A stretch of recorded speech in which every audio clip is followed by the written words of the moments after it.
Olá, pessoal, dando continuidade ao nosso estudo aí, tá? Vamos continuar aí falando sobre sobre o sistema de esgotamento sanitário, a concepção do sistema separador absoluto, ok? Então, como eu já havia falado, qual a diferença do sistema separador absoluto para o sistema combinado, né? E para o sistema intermediário, né? Ou seja, um combinado diferenciado, né? Onde eu tenho apenas a inserção das águas de chuva intradomiciliar, tá? Então, agora no sistema separador absoluto, a grande diferença é essa: eu tenho tudo separado.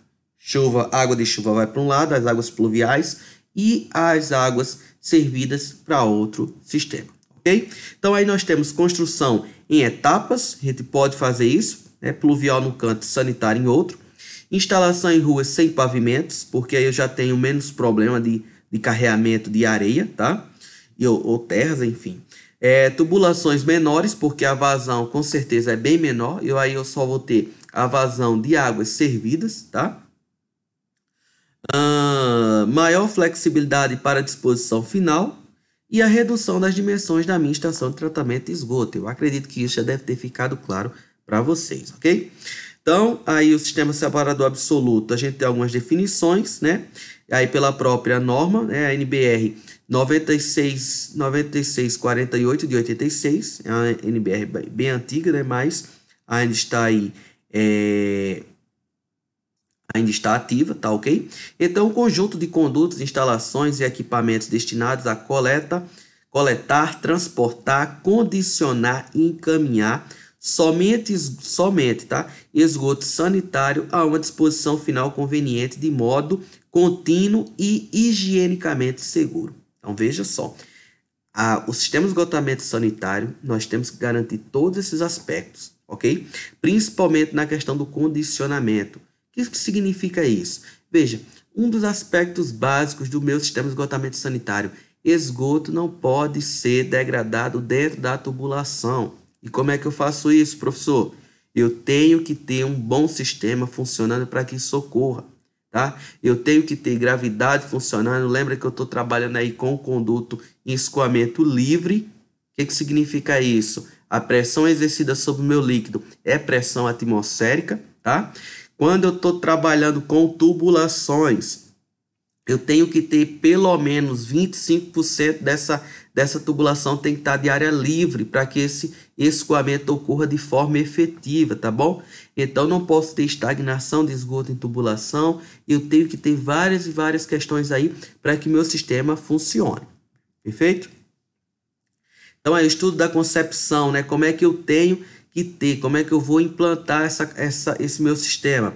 Então, eu estudo de arranjo das diferentes partes de um sistema organizados de modo a formarem um todo integrado e que devem ser qualitativo e quantitativamente compatíveis entre si para a escolha da concepção básica, ou seja, a melhor opção de arranjo sob o ponto de vista técnico, econômico, financeiro e social. O que eu quero dizer com isso? É que nós temos que ter muito bem na nossa cabeça, no nosso planejamento, o que eu quero de sistema para aquela minha cidade, para aquele meu bairro, tá? Porque esses sistemas eles são integrados, então preciso ter um arranjo muito bem organizado. E nós vamos ver isso quando a gente já estiver tratando do traçado da rede, que é um aspecto muito importante e que remete muito a fatores econômicos, tá bom? Então, os estudos de concepção aí que são fundamentais, são básicos, né? Para quem já viu, para quem esteve comigo na disciplina de sistema de abastecimento de água, nós tivemos todo um estudo de concepção que faz toda a diferença na hora da implantação do sistema. Por quê? Porque boa parte dos recursos e a maior parte desse recurso, ele vem ser utilizado para a rede, seja uma rede de abastecimento de água, seja uma rede de esgotamento sanitário. É aí que está o meu maior percentual de recursos. Então, primeiramente, dados e características da comunidade. Eu tenho que conhecer muito bem a comunidade, tá? Principalmente padrões de consumo, questões econômicas, entre outros. Análise do sistema de esgoto sanitário existente, se houver, logicamente. Por quê? Porque eu posso verificar se eu vou fazer a integração do sistema já existente com o novo sistema que estou querendo implantar. Estudos demográficos e de ocupação do solo. Isso é outra coisa muito importante. Eu preciso verificar como que se dá a dinâmica populacional nesses locais. Então, tenho que ter um estudo demográfico. O solo, eu tenho que conhecer meu solo muito bem, até para verificar o uso de determinados equipamentos que eu vou utilizar e qual a estrutura que eu vou ter para que eu consiga fazer, né, a efetividade daquela minha obra, tá? Critérios e parâmetros de projeto, constar, né, logicamente as normas. Cálculo das contribuições, isso é muito importante, tá? Contribuições parasitárias, contribuições industriais, nós falamos sobre isso nas aulas anteriores. Formulação das alternativas de concepção e estudo dos corpos receptores, né? Eu tenho todo um padrão de lançamento a ser seguido pela CONAMA 430. Não esqueçam disso, ok? Pré-dimensionamento das unidades dos sistemas desenvolvidos para a escolha da alternativa, então tenho que verificar muito bem isso. Estimativa de custos, tá? Tem que ter um bom engenheiro projetista aí, um engenheiro de custo, né, para poder verificar isso. Comparação técnica, econômica e ambiental das alternativas, então tem que ter várias alternativas e poder verificar. Na realidade, são criações de cenários, e aí eu vou escolher o cenário que melhor se adequa, ok? E escolher a alternativa, logicamente, tá? E aí os componentes do sistema, né, de esgotamento sanitário, quais são? A gente já falou, né? A rede coletora, né, principalmente vai começar lá, né, no ramal predial, interceptores, emissários, sifões invertidos e passagens forçadas, estações elevatórias, a estação de tratamento e, lógico, o corpo receptor ou outra via de disposição final, tá? Que nós vamos ver também algumas delas e que também nós já temos uma disciplina aí, né, sobre reuso de água que está bem relacionado a isso, tá bom? A rede coletora.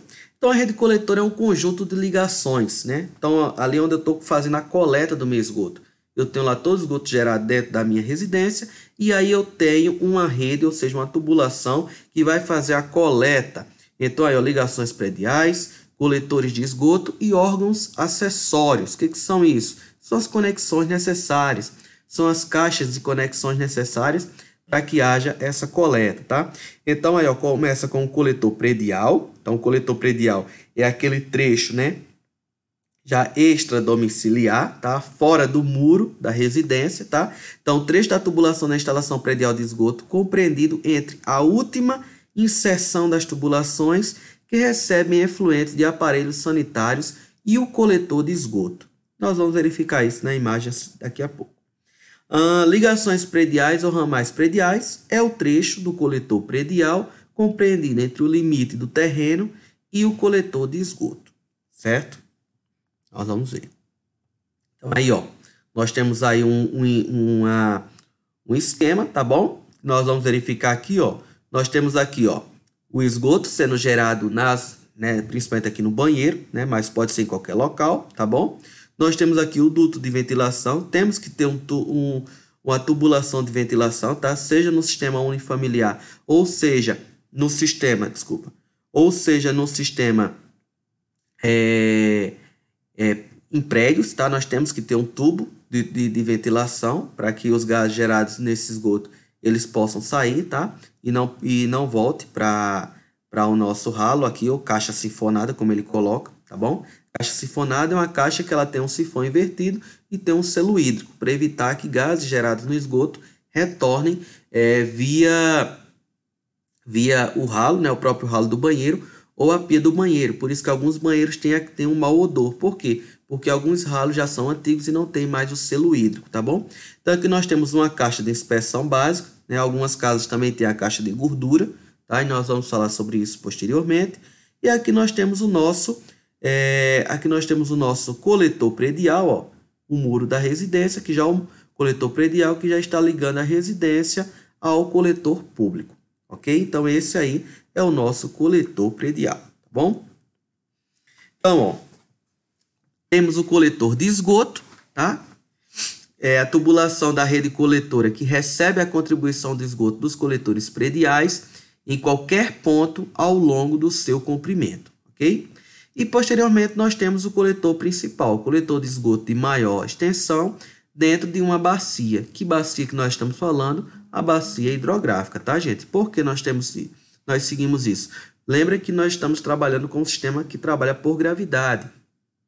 Então, toda a rede ela vai funcionar seguindo, né, as características, né, de relevo da própria bacia hidrográfica daquele local, ok? Então, nós vamos dar continuidade no próximo vídeo com o coletor tronco e os outros.